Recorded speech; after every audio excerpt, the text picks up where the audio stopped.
So hello everyone, आज हम चर्चा करने वाले हैं फोटोन के बारे में। तो फोटोन, मैक्स प्लैंक एक साइंटिस्ट हुए हैं जिनको फादर ऑफ क्वांटम फिजिक्स भी कहा जाता है। उन्होंने कई सारे प्रयोग किए और प्रकाश विद्युत प्रभाव से भी हमने देखा कि प्रकाश छोटे छोटे कणों के रूप में हमारी आंखों तक पहुंचता है और इस छोटे कण को हम फोटोन कहते हैं। तो डेफिनेशन की अगर हम बात करें, पहले उसके बारे में बात करते हैं। तो मैक्स प्लैंक ने क्वांटम सिद्धांत के अनुसार विकिरण ऊर्जा, विकिरण का मतलब जो भी ऊर्जा फैलती है, जैसे ऊष्मा भी है एक विकिरण ऊर्जा है ना। वैसे ही अगर हम बात कर, जैसे प्रकाश भी क्या है, विकिरण ऊर्जा है, छोटे छोटे कणों के रूप में वितरित होती है या विकिरित होती है। विकिरित का मतलब होता है फैलती है। इन कणों को फोटोन कहते हैं। ध्यान रखना, फोटो का मतलब होता है प्रकाश, ग्रीक वर्ड है, और फोटोन का मतलब हो जाएगा प्रकाश का कण। तो प्रकाश विद्युत प्रभाव या कॉम्पटन प्रभाव कुछ ऐसे प्रभाव थे जो हमें ये सिद्ध करके दिखाते हैं कि प्रकाश के अंदर कण प्रकृति भी होती है। ये कितनी अजीब बात है कि एक चीज़ जो आपको रेगुलर अच्छा आपके दिमाग में आता होगा कि सर ये जो कण है, अगर प्रकाश के कण हमारी आंखों तक पहुंच रहे हैं तो फिर सोचने वाली बात ये है कि यहाँ पर तो सवाल आपके दिमाग में आया कि सर जब प्रकाश कणों के रूप में आता है तो वो कण हमें दिखाई क्यों नहीं देते। अब वो कण ऐसे नहीं है, ये कण वो नहीं है, कभी आप सोच रहे हो ये कण वो कण जो प्रकाश की गति से चलते हैं। अब सोचो कि एक 300 400 500 किलोमीटर की रफ्तार से चलने वाली कार आपकी बराबर से गुजर जाए, फॉर्मूला 1 रेसिंग कार होती है, वो भी आपको दिखाई देती है। ये देखो, ये मार्कर पेन दिख रहा है। अगर मैं इसको देखो, अगर मैं इसको तेजी के साथ गुजारता हूं, ये देखो, दिखा आपको?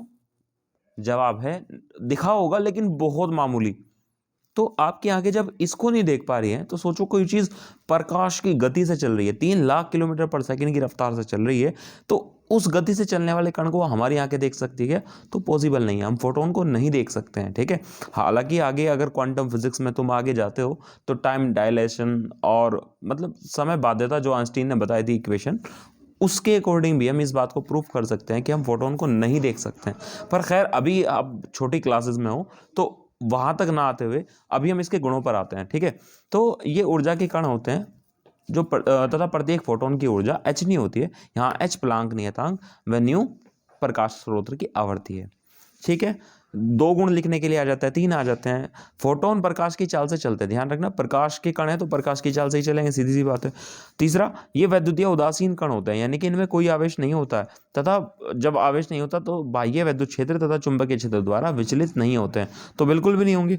और ये बहुत इंपॉर्टेंट, मल्टीपल चॉइस में आ सकता है, फोटोन का विराम द्रव्यमान शून्य होता है। क्यों? क्योंकि हमने देखा है कि फोटोन जब किसी भी कण से टकराता है तो टकराते ही सारी ऊर्जा उसको पकड़ा देता है। फोटोन क्या है? ऊर्जा का ही तो कण है।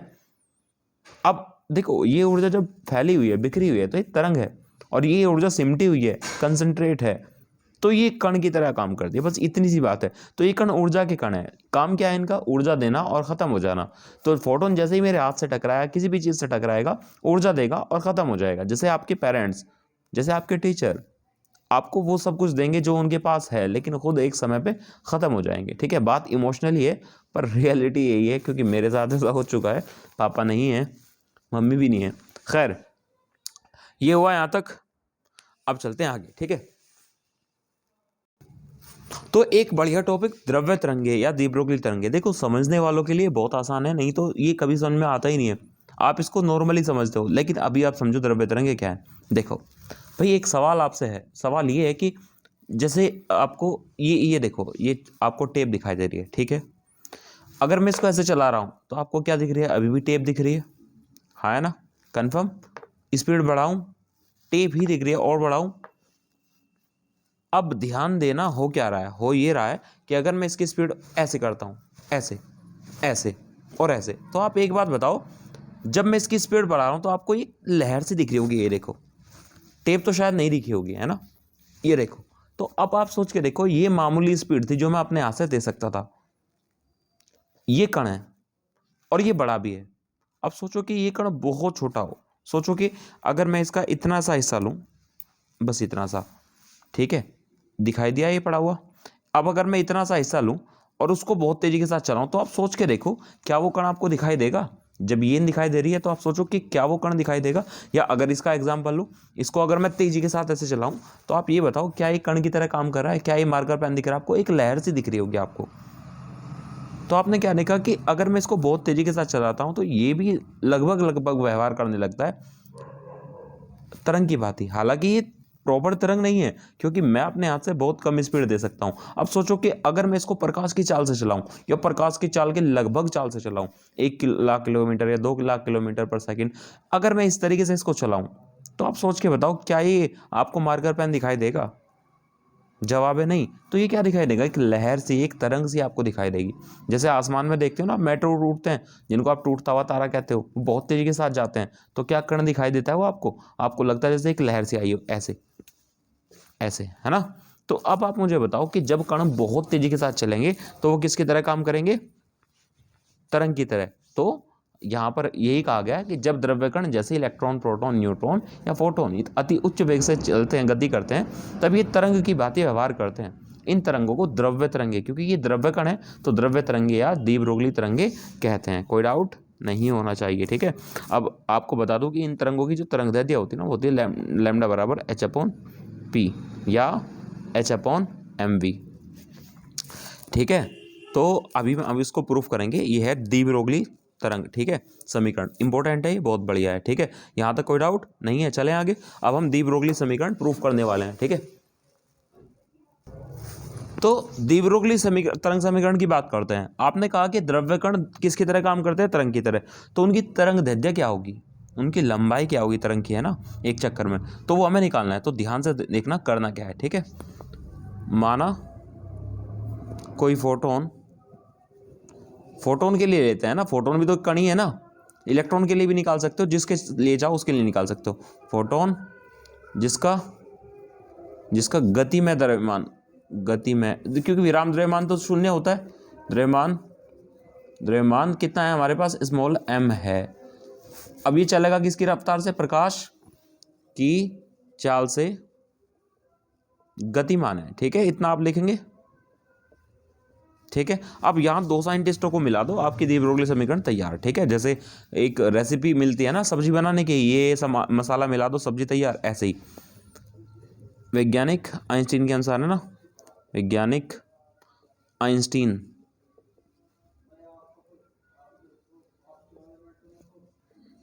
के अनुसार फोटोन की ऊर्जा कितनी होगी? अब आइंस्टीन की इक्वेशन याद करो। तो फोटोन की ऊर्जा हो जाएगी भाई हमारे पास E बराबर mc², ठीक है। E बराबर mc² का पढ़ा है ना। तथा एक साइंटिस्ट छोड़ लो, मैक्स प्लांक के क्वांटम सिद्धांत से। दो साइंटिस्टों को पकड़ना है और हो जाएगा ना से। E बराबर क्या होता है? मैक्स प्लांक ने कहा था h नहीं होता है। भाई देखो, ये भी ऊर्जा किसकी है? फोटोन की है, क्योंकि वो प्रकाश की चाल से चल रहा है। ये भी ऊर्जा किसकी है? फोटोन की, जब वो कण की तरह काम कर रहा है। अब दोनों E ही है तो दोनों को बराबर रख दो, समीकरण 1 व 2 से। तो दोनों को बराबर रख दो तो हमारे पास क्या आ जाएगा भाई? h न्यू किसके बराबर आ जाएगा? mc² के। आ जाएगा नहीं आ जाएगा? भाई ये और ये दोनों E ही तो है, दोनों को बराबर रख दो। अब h न्यू बराबर क्या होता है भाई? c/λ, ठीक है। ये याद रखना, c बराबर न्यू लैम्डा होता है, मैं कई बार आपको बताया। तो न्यू बराबर कितना हो जाएगा यहाँ से? c/λ, ठीक है। ये ध्यान रखना। तो हम लिख सकते हैं न्यू की जगह c/λ बराबर mc²। एक c से एक c कट गया, h/λ इजिकल्स टू कितना आ गया हमारे पास? वो आ जाएगा mc, या लैम्डा का उधर ले लो, mc नीचे आ जाएगा, तो h/mc कितना आ जाएगा हमारे पास? लैम्डा आ गया। अब एक बात बताओ, यहाँ पर आपसे एक चीज़ है कि सिंस mc क्या होगा, तो आपसे पूछा जाएगा कि mc क्या होगा। तो आप बताओ, आपने 11वीं क्लास में पढ़ा होगा संवेग का फॉर्मूला, p बराबर mv होता है। m याद द्रव्यमान है, v वेग है। अब फोटोन का वेग कितना है? c है। तो बताओ mc की जगह मैं क्या लिख सकता हूँ? p। क्या कहेंगे इसको हम? फोटोन का रेखीय संवेग होता है, रेखीय संवेग, ठीक है जी। तब h/mc की जगह क्या लिख सकते हैं? p बराबर कितना आ जाएगा? लैम्डा। तो ये जो आई है इक्वेशन, बस यही तो चाहिए थी आपको। तो लैम्डा बराबर आ गया h/p। तो ये हमारे पास द्विब्रोगली समीकरण है, ठीक है। आपको बता दूं, यहां पर बताता चलूं, यदि कोई अन्य अन्य द्रव्य कण कितने वेग से, v, और बता देना कि v जो है ना लगभग c के बराबर है ना, से गतिमान है। भाई इलेक्ट्रॉन है, बहुत तेज चल रहा है, फोटोन है, गतिमान है, तब p बराबर क्या आ जाएगा हमारे पास, mv। p बराबर क्या होता है, mv होता है ना, 11वीं क्लास में पढ़ा होगा। अतः तो इसके लिए डी ब्रोगली समीकरण पूछा जाए तो क्या आ जाएगा, डी ब्रोगली समीकरण अगर इसके लिए पूछे जाए, हालांकि वहां आपका इक्वेशन ए में काम खत्म हो रहा है, समीकरण इसके लिए सब पूछी जाए तो लैम्डा बराबर क्या आ जाएगा, पी की जगह पर क्या लिख देंगे, H/mv। तो ये भी डी ब्रोगली समीकरण ही है, ठीक है, यहां तक आप उसको छोड़ के आएंगे, ठीक है। तो अगर अन्य कण के लिए पूछता है तो बस आप यहां पर क्या कर देंगे, बेसिकली ये कर देंगे, ठीक है ना आसान। तो हमारे पास ये जो समीकरण आई है वो डी ब्रोगली समीकरण आई है, और ये 3 नंबर में कभी भी आ जाती है, तो तैयार करके जाना है। कितना आसान है, एक बार आप एक बार लिखेंगे mc², एक बार लिखेंगे h न्यू, और एच न्यू को बराबर रख देंगे किसके, mc² के, न्यू की जगह c/लैम्डा, सी से सी कट जाएगा, h/लैम्डा इज इक्वल्स टू mc, या mc को इधर लेके आएंगे तो h/mc is equals to lambda, और mc कितना होता है, p, फोटोन का संवेग, तो इसलिए h/p, यही हमारा क्या है, डी ब्रोगली समीकरण है। कोई डाउट है यहाँ तक, प्रैक्टिस करके जाएंगे इसको आप, ठीक है। अभी मैं फोटोन के लिए निकाला, अभी मैं इलेक्ट्रॉन के लिए निकाल के दिखाता हूँ आपको, ठीक है, वो भी अच्छा है, फोटोन के लिए भी अच्छा है, ठीक है, किसी के लिए भी आ जाता है। अगर आ जाता है डी ब्रोगली समीकरण प्रूफ कीजिए तो आप इस तरीके से करके यहाँ तक छोड़ के आ जाएंगे, नंबर पूरे आपको मिल जाएंगे। अब ये सवाल बहुत बेहतरीन है, देखो ध्यान से, आपको कहा है कि एक इलेक्ट्रॉन है वो बहुत तेजी के साथ चल रहा है। अब उसको, इलेक्ट्रॉन चलता कब है भाई, जब उसको आप वैद्युत क्षेत्र के अंदर रखते हो। फॉर एग्जांपल ये प्लेट है ना कैपेसिटर की, ये नेगेटिव मान लो और ये पॉजिटिव है। अब आप मुझे बताओ, अगर आपने वोल्टेज सप्लाई इसको दी है तो नेगेटिव नेगेटिव को क्या करेगा, प्रतिकर्षित करेगा। तो इसीलिए ये इलेक्ट्रॉन अब चलना शुरू करेगा बहुत तेजी के साथ। जब ये चल रहा है, मान लो V वोल्ट की सप्लाई देने पर ये चल रहा है, तो चलेगा तो ये किसकी तरह काम करेगा, तरंग की भांति व्यवहार करेगा। और आपसे पूछा गया है कि इसकी डी ब्रोगली तरंग दैर्ध्य ज्ञात कीजिए। तो शुरुआत कैसे करते हैं, क्योंकि अब इलेक्ट्रॉन के बारे में तो कह रखा है, तो माना आपको करने की जरूरत नहीं है, और अगर करना चाहो तो कर सकते हो। माना इलेक्ट्रॉन का द्रव्यमान स्मॉल m तथा जो वेग है, वेग v है, जिससे गतिमान है फिलहाल, ठीक है, तत्क्षणिक वेग v है ना, तत्क्षणिक वेग v है, ठीक है। अब डी ब्रोगली, या आप यहां पर कह सकते हैं, देखो वेग v है, इतना क्या दिया आपने, अब आप कहेंगे इलेक्ट्रॉन से बद्ध डी ब्रोगली समीकरण। भाई लैम्डा बराबर क्या होता है हमारे पास, H/p होता है क्या, ये तो डी ब्रोगली समीकरण है, कंफर्म है या कोई डाउट है, या आप लिख सकते हैं H/mv, बात एक ही है, ठीक है, ये होती है हमारे पास समीकरण। अब आ जाओ, जब इलेक्ट्रॉन चलेगा तो चलने पर उसके अंदर कुछ ऊर्जा भी तो होगी, कौन सी ऊर्जा, गतिज ऊर्जा होगी। तो हम क्या कहेंगे, इलेक्ट्रॉन की गति के कारण गतिज ऊर्जा। तो इलेक्ट्रॉन की गतिज ऊर्जा निकालो भाई, के बराबर कितना होता है, 1/2 mv² होता है क्या, mv² होता है, कंफर्म है या कोई डाउट है भाई, के बराबर mc²। जब इलेक्ट्रॉन चलेगा भाई तो चलने पर इलेक्ट्रॉन ऊर्जा भी तो होगी उसके अंदर, वो कौन सी ऊर्जा होगी, गतिज ऊर्जा, ठीक है, यहाँ तक कोई डाउट है। दोनों और मैं क्या कर रहा हूँ, दोनों और किससे, m से गुणा करने पर m क्या है, द्रव्यमान है, ठीक है, तो द्रव्यमान m से गुणा करने पर, ठीक है। तो अगर दोनों ओर गुणा करोगे कोई फर्क तो पड़ने का नहीं भाई, यहाँ भी और यहाँ भी दोनों तरफ गुणा कर रहे हो, कोई फर्क नहीं पड़ने का। अब देखो करने पर लेकिन काम बन जाएगा, m k is equals to कितना आ जाएगा, 1/2 mv और इंटू वी m। अब m की m में गुणा करेंगे तो कितना हो जाएगा, m²। तो आप बताओ अपने आप ही, जब गुणा करेंगे हम तो यहाँ कितना लिखेंगे, 1/2 m और v²। भाई m से गुणा करेंगे यहाँ पर तो m का स्क्वायर हो जाएगा ना। अब m v का स्क्वायर है, अगर आप चाहो तो मैं इसको ऐसे लिख दूं क्या, m v का होल स्क्वायर लिख सकता हूँ क्या, बिल्कुल लिखा जा सकता है। अब इस दो को यहाँ ले लो मल्टीप्लाई में, तो 2m k बराबर कितना आ जाएगा, mv का स्क्वायर आ गया। इस स्क्वायर को कहाँ ले जाओ, रूट में, तो अगर स्क्वायर इधर जाएगा तो रूट में बदल जाएगा, तो हम इसको क्या लिख सकते हैं, 2mk इजिकल्स टू कितना जाएगा हमारे पास, mv आ गया। अब एक बात बताओ, यहां तक हमारे पास आ गया समीकरण 1 से, समीकरण 1 से समीकरण 1 पे आ जाओ। अब समीकरण 1 पर अगर आप देखो तो समीकरण 1 ही एरिया हमारे पास, ठीक है। तो यहाँ mv कितना आया हमारे पास, ये आया, तो mv का मान इस समीकरण में रख सकते हैं। तो लैम्डा बराबर कितना आ जाएगा, h अपॉन mv का मान कितना है हमारे पास, 2mk। अब बच्चों एक बात बताओ, इलेक्ट्रॉन की गतिज ऊर्जा, इलेक्ट्रॉन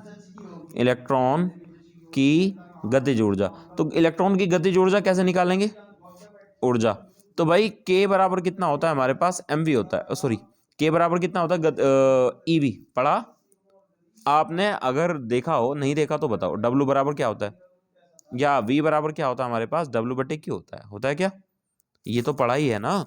अब एक बात बताओ, यहाँ पर q की जगह क्या लेंगे, इलेक्ट्रॉन के लिए इलेक्ट्रॉन पर आवेश कितना होता है, e होता है, तो अगर e की यहाँ गुणा करेंगे तो ev आएगा, नहीं आएगा w, और w यानी कि कार्य ही किसके बराबर था, ऊर्जा के, इसीलिए मैं यहाँ पर लिख रहा हूँ k बराबर ev, लिख दिया रखने पर,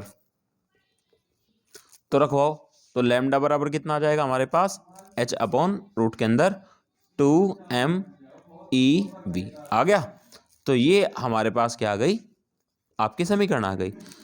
h बराबर यहाँ पर 6.63 इंटू 10⁻⁻34 जूल सेकेंड, और इलेक्ट्रॉन का द्रव्यमान कितना होता है, 9.1 गुणा 10⁻31 किलोग्राम। और भाई ई का मान भी कितना होता है हमारे पास, देखो जगह कम है, मैनेज कर लेना। अब यहाँ पर ई का मान रखो, ई बराबर 1.6 गुणा 10⁻⁻19 इतना कूलाम। तो ये तीनों मान, एच का मान, एम का मान और ई का मान रखने पर तो आप अगर रखोगे तो आपका डायरेक्ट, मैं आपको आंसर बता रहा हूँ, यही आएगा, चेक करके देख लेना, ये एच है यहाँ पर।